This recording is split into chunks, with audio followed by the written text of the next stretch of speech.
Money changes everything. That's what my dad always said when I was growing up. But I never truly understood what he meant until the day my mother died and left me her life insurance policy. I was 24 when it happened. One minute I was a normal young woman working an entry-level marketing job, living in a cramped apartment with 2 roommates, and the next I was a millionaire. Mom had been smart with her investments, smarter than any of us knew. The policy was worth $2.8 million. Dad took it hard when she passed. For months, he barely left the house, barely spoke to anyone. I'd bring him groceries, make sure he ate, try to get him to join the land of the living again. Then he met Victoria. Victoria swept into our lives like a hurricane in designer heels. She was everything my mother wasn't. Loud, flashy, obsessed with status. She was also 15 years younger than my father and worked as a luxury real estate agent. "Your father needs someone to take care of him," she'd say, rearranging the furniture my mother had picked out. "And this house needs a woman's touch." I bit my tongue every time she said things like that. After all, Dad was smiling again, leaving the house, seeming more like his old self. If Victoria made him happy, I could learn to live with her constant jabs and subtle put-downs. Then came the day Dad announced they were getting married. "Isn't it wonderful, Sophie?" He beamed, holding Victoria's hand across the dinner table. "We're going to start a whole new chapter." Victoria's smile was all teeth. "And of course, we'll need a new house to start our new life. Something more suitable." Her eyes swept dismissively around my childhood home, the home my mother had lovingly decorated over 20 years. I should have seen it coming. Within a week, Victoria had convinced Dad to list our house. "The market is hot right now," she argued, "and I've found the perfect place for us." The perfect place turned out to be Oakwood Manor, a sprawling colonial revival mansion in the city's most exclusive neighborhood. Victoria had been trying to sell it for months without success. The price tag of $3.2 million was steep even for that area. "But with your father's savings and the money from this house," she explained, gesturing around my childhood home, "we can almost make it work. We'll just need a small mortgage." I watched Dad nodding along, completely under her spell, and felt my stomach turn. He'd worked so hard his whole life, saved so carefully, and now Victoria was going to burn through it all for a house neither of them could really afford. "Dad," I tried one evening when Victoria wasn't around, "are you sure about this? The maintenance costs alone on a house that size." "Sophie," he cut me off, his voice gentle but firm. "I know what I'm doing. Victoria knows the real estate market. She says this is a solid investment." I wanted to scream that Victoria only knew how to spend money, not save it. That the commission she'd make on selling both houses was clearly clouding her judgment. Instead, I just nodded and kept my concerns to myself. The wedding planning started immediately. Victoria threw herself into it with the same excessive enthusiasm she brought to everything else. No expense was spared. The most expensive venue, the fanciest caterers, the works. "It's going to be the event of the season," she'd gush during our forced family dinners. "Everyone who's anyone will be there." Then came the day she dropped her bomb. "Sophie, dear," she said, her voice dripping with false sweetness, "about the wedding. I know you're expecting to be part of the bridal party. I wasn't. I'd made no such assumptions. But I've already promised those spots to my nieces. They're much closer to my age, you understand, and they'll look so much better in the photos." I kept my face carefully neutral. "That's fine, Victoria. I understand." "Oh, good." She clapped her hands together. Because I do have a role for you. You can attend if you serve drinks." The silence that followed was deafening. Even Dad, who usually let Victoria's jabs slide, looked uncomfortable. "Victoria," he started, but she waved him off. "Oh, don't look at me like that. Sophie's always going on about wanting to help, wanting to be involved. Well, this is how she can help. We're short a server, and it would save us some money." I could feel Dad watching me, waiting to see how I'd react. Victoria was smirking, clearly expecting me to refuse, to cause a scene that would paint me as the difficult one yet again. Instead, I smiled. "Of course I'll help. Whatever you need." The look of disappointment that flashed across her face was almost worth the humiliation she was trying to inflict. What Victoria didn't know, what no one knew, was that I'd been watching her carefully these past months. I'd seen her showing Oakwood Manor to potential buyers, watched her growing increasingly desperate as each offer fell through. I'd overheard her phone calls about carrying 2 mortgages, about needing this sale to close. Most importantly, I'd noticed how her eyes lit up every time she walked through that house. It wasn't just a commission to her, it was her dream home, the one thing she wanted more than anything else. And thanks to my mother's final gift, I had the power to take it away from her. The next morning, I made a call to my own real estate agent. It was time to make some dreams come true and shatter others into a million expensive pieces. Marcus Green, my real estate agent, looked at me like I'd lost my mind when I told him my plan. "Let me get this straight," he said, leaning back in his chair. "You want to buy Oakwood Manor, the same house your soon-to-be stepmother has listed, and you want to do it through a shell company, so she doesn't know it's you." "Exactly." I pulled out the folder I'd prepared. "Here's proof of funds, pre-approval from the bank, though I won't need it. I can pay cash." His eyebrows shot up as he reviewed the documents. "Sophie, are you sure about this? It's a lot of money to spend on revenge." "It's not just revenge," I argued, though we both knew that was a lie. "It's a sound investment. The property values in that neighborhood have increased 15% annually for the past 5 years. Marcus sighed but started typing on his computer. "All right, let's set up Brighton Holdings LLC. It'll take a few days to get everything in order. But Sophie," he looked at me seriously, "Victoria Carter is one of the top luxury real estate agents in the city. She's going to be furious when she realizes what happened." I smiled. That's the point. The next few weeks were a careful dance of deception. While Victoria wrapped herself in wedding details, I was quietly orchestrating the biggest purchase of my life. Marcus set up meetings with the sellers, making sure they never crossed paths with Victoria's showing schedule. "They're getting desperate," he reported after one meeting. 3 failed deals have them worried. They're willing to take $3 million if we can close quickly. I wrote the check that same day, hands shaking slightly as I signed away more money than I'd ever imagined having. But every time I doubted myself, I remembered Victoria's smirk when she told me to serve drinks at her wedding. Meanwhile, the wedding preparations continued. Victoria dragged Dad to endless tastings, fittings, and planning sessions. I watched his savings account dwindle as she insisted on premium everything.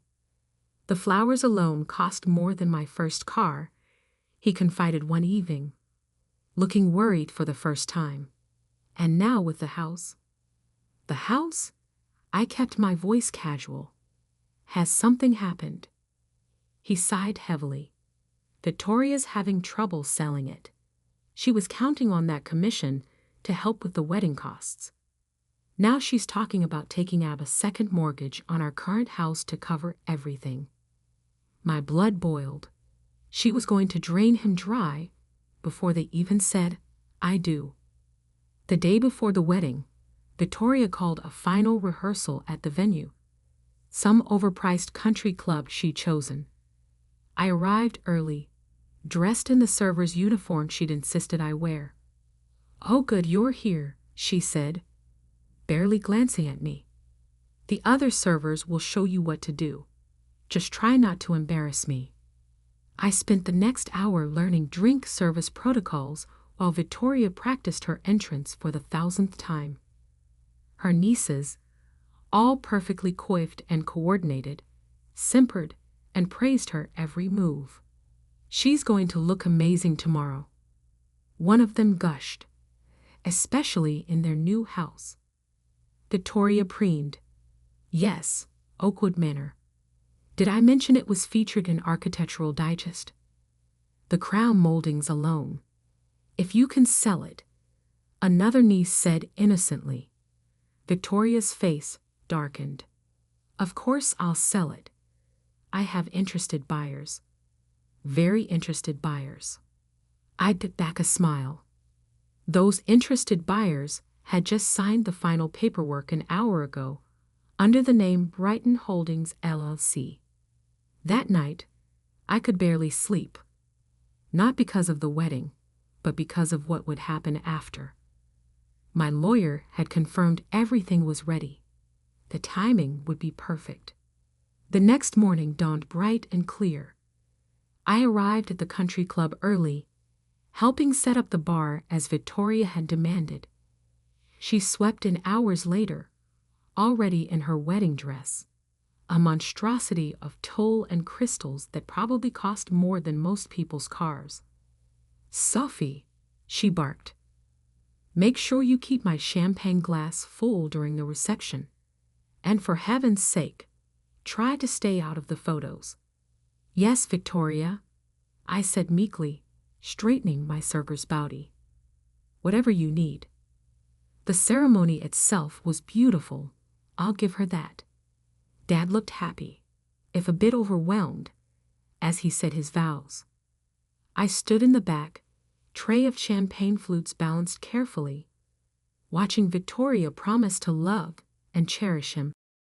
But it was during the reception that things really got interesting. Victoria, several glasses of champagne in, was holding court at the main table. "And wait until you see the house," she was saying to anyone who would listen. The marble foyer, the grand staircase.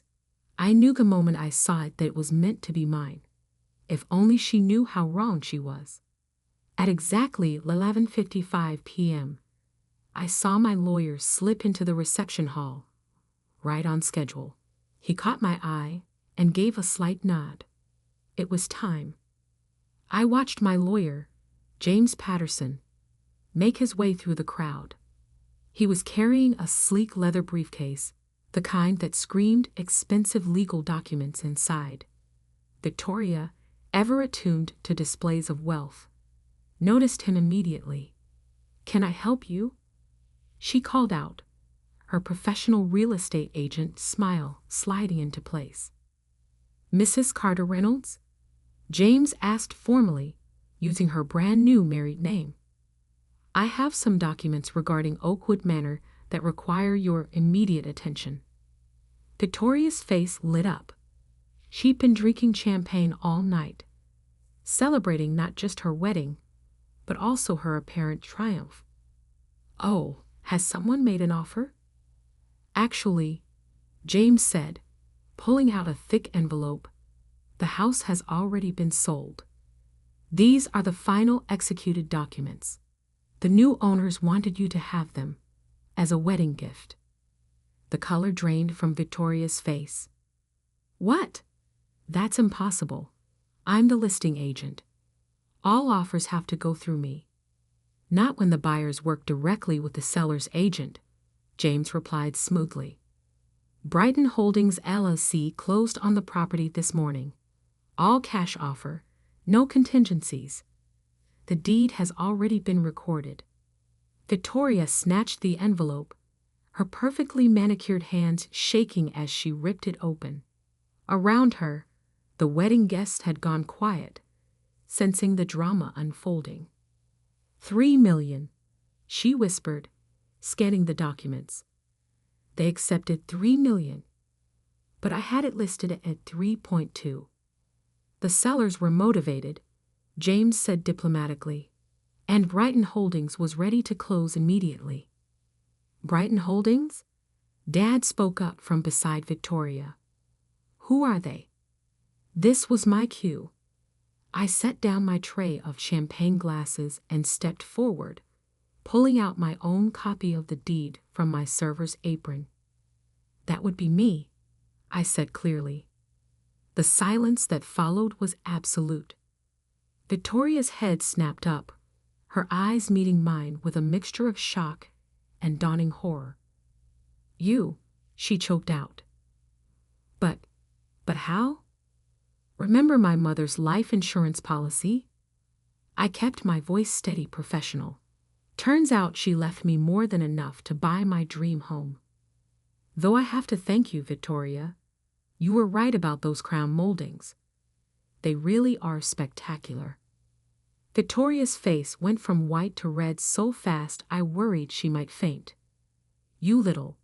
She started to lunge forward, but Dad caught her arm. Victoria, he said sharply. What's going on? She spun to face him. Darling, she's trying to ruin our wedding. She's bought our house out from under us out of spite. Your house? I raised an eyebrow. But Victoria, you didn't own it. You were just the listing agent. And now, I smiled, channeling her own saccharine sweetness. You're not even that. One of her nieces gasped. Another started giggling nervously. Victoria looked like she might explode. You can't do this, she hissed. We had plans. The renovations. Our future. Actually, James interjected, as the new owner, Ms. Wilson has full authority to do whatever she wishes with the property, including, he paused meaningfully, terminating any existing purchase agreements. Dad was looking between us, his wedding day joy replaced by confusion and growing understanding. The money, he said slowly. Victoria, you said we had enough for the down payment. We did, she insisted, once I got my commission from the sale, and if we took out a second mortgage, and maybe borrowed against your retirement. I watched my father's face as the full picture of Victoria's financial plan became clear. She'd been counting on bleeding him dry to fund her dream lifestyle. Here's what's going to happen, I said, my voice cutting through Victoria's increasingly desperate explanations. I'm moving into Oakwood Manor next week. You two can stay in our family home. The one Mom and Dad built together. The one you were so eager to sell. I turned to my father. Dad, I've set up a trust to maintain the house. It's yours for life. No matter what. Victoria can't touch it. You can't do this to me, Victoria whispered, but the fight was draining from her voice. Not today. Not at my wedding. Actually, I smiled, straightening my server's body one last time. I think serving you these papers is the perfect end to my serving duties. Would you like another glass of champagne with them? The reception fell apart pretty quickly after that. Victoria's nieces huddled in a corner, furiously texting everyone they knew. The other guests made polite excuses and left early. Dad sat at a table with his head in his hands, the weight of his new wife's deception finally sinking in. Victoria herself disappeared into the bridal suite and refused to come out. A week later, I stood in the marble foyer of Oakwood Manor, my manor now, and watched the movers bring in my furniture. The crown moldings really were spectacular, but what I loved most was the garden. Mom would have loved it too. Dad came to see me that afternoon. He looked tired, but resolute. "Victoria's staying at her sister's," he said, accepting the coffee I offered. "She's not taking things well." "And you?" I asked carefully. "How are you taking things?" He was quiet for a long moment, looking around at the house that should have been his, if his new wife hadn't been so focused on appearances that she was willing to bankrupt him to maintain them. "I filed for an annulment this morning," he said finally. Turns out starting a marriage with massive financial deception is grounds for that. I reached across the kitchen island and squeezed his hand. "I'm sorry, Dad. Not about Victoria, but about ruining your wedding day." He squeezed back. "Don't be. You saved me from making a very expensive mistake. Your mother," he smiled sadly, "she would have been proud of how you handled it, though maybe not of the dramatic timing." I laughed. Mom always did say I had a flair for the theatrical. "Listen," Dad said, growing serious, "about the family house. It's yours." I cut him off. "Like I said, I've put it in a trust. You can live there as long as you want. Victoria can't touch it, and neither can any future adventures in romance." He had the grace to look embarrassed. "Thank you, Sophie, for everything." After he left, I walked through my new house, all 8,000 square feet of it. The grand staircase that Victoria had coveted, the gourmet kitchen she planned to remodel, the master suite she dreamed of sleeping in.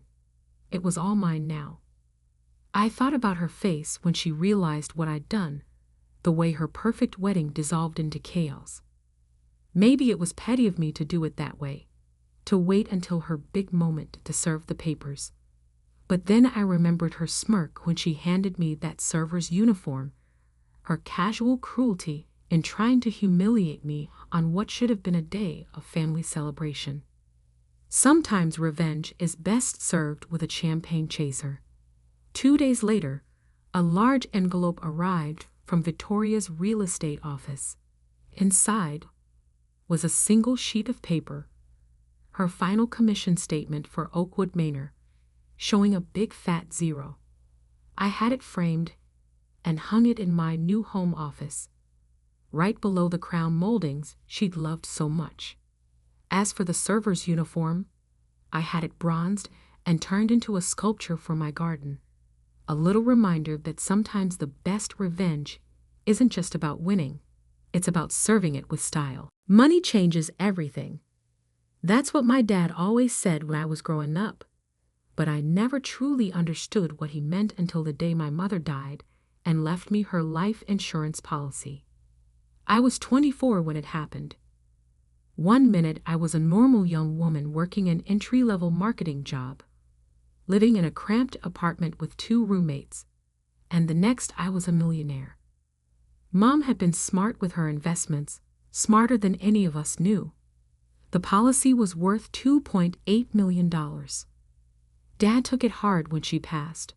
For months, he barely left the house, barely spoke to anyone. I'd bring him groceries, make sure he ate, try to get him to join the land of the living again.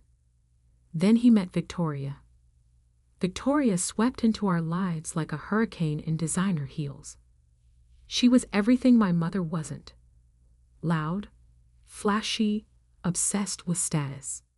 She was also 15 years younger than my father and worked as a luxury real estate agent. "Your father needs someone to take care of him," she'd say, rearranging the furniture my mother had picked out.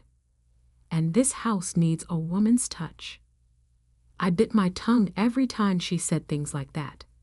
After all, Dad was smiling again, leaving the house, seeming more like his old self. If Victoria made him happy, I could learn to live with her constant jabs and subtle put-downs. Then came the day Dad announced they were getting married. "Isn't it wonderful, Sophie?" He beamed, holding Victoria's hand across the dinner table. "We're going to start a whole new chapter." Victoria's smile was all teeth. And of course, we'll need a new house to start our new life. Something more suitable.